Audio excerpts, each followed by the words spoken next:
આપ જોઈ રહ્યા છો સ્પાર્ક ટુડે ન્યૂઝ। અમરેલીમાં કોળી સમાજનો પ્રચંડ જન આક્રોશ જોવા મળ્યો છે। બગદાણા ખાતે કોળી સમાજના યુવાન નવનીતભાઈ બાળદિયા ઉપર થયેલા જીવલેણ હુમલામાં ઘેરા પ્રત્યાઘાત અમરેલીથી જોવા મળ્યા છે। અમરેલી શહેર અને તાલુકા સમસ્ત કોળી સમાજ દ્વારા એકત્ર થઈ નાયબ કલેક્ટરને આવેદનપત્ર આપી રજૂઆત કરવામાં આવી છે કે કડકમાં કડક પગલાં લે તેવી માંગ પણ કરાઈ છે। તમે જો આજે આવેદન પત્ર દેવા આવ્યા હતા જે કલેક્ટર સાહેબને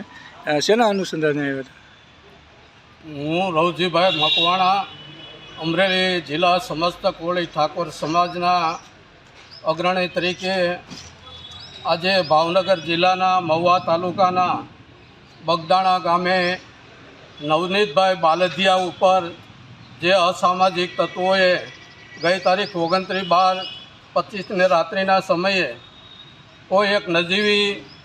બાબતની અંદર અસામાજિક તત્વોએ એક કોઈ વગદાર રાજકીય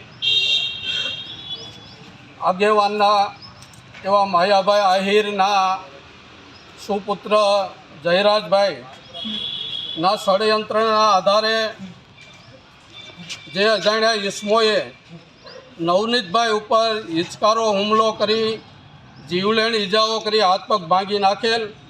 જે બનાવ બનેલ તે પછી નવનીતભાઈ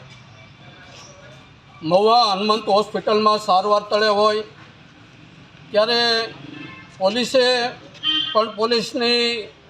જે ફરજનો ભાગ ભૂલી અને એક સામાન્ય કલમો લગાડેલ અને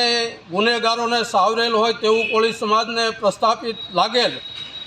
ત્યારે સમાજના દરેક જે પ્રતિનિધિઓ રાજકીય સામાજિક હોસ્પિટલ જઈ અને ઈજા પામનાર નવનીતભાઈની મુલાકાત લીધેલ અને પછી પોલીસ અધિકારીઓને રજૂઆત કરતા જે જીવલેણ હુમલો કરેલ તે બાબતની જે કલમ નવી કલમ જે BNS 109 છે અને જૂની કલમ 307 મુજબનો કલમનો ઉમેરો કરેલ છે અને આરોપીઓને અટક પણ કરવામાં આવેલ છે। પરંતુ આ ષડયંત્ર રચનાર જે માયાભાઈ આહિર કલાકાર હોય, જે વગદાર માણસ હોય, તેમના પુત્રનું નામ ફરિયાદી આપતા હોવા છતાં પણ પોલીસ એનકેન પ્રકારે જે આ જયરાજનું નામ ક્યાંય FIRમાં સામેલ કરતા નથી અને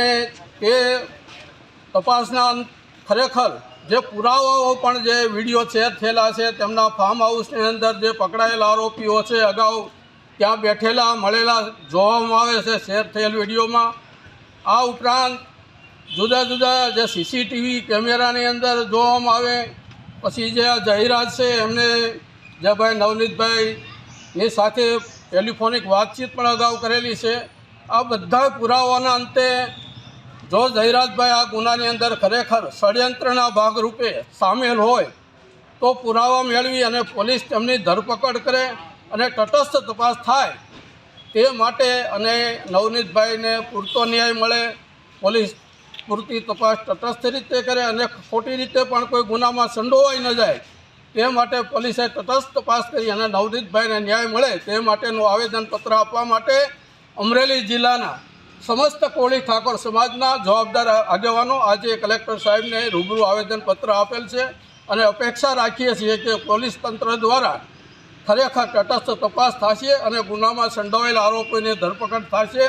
તેવી અપેક્ષા રાખું છું। જય હિન્દ, જય ભારત।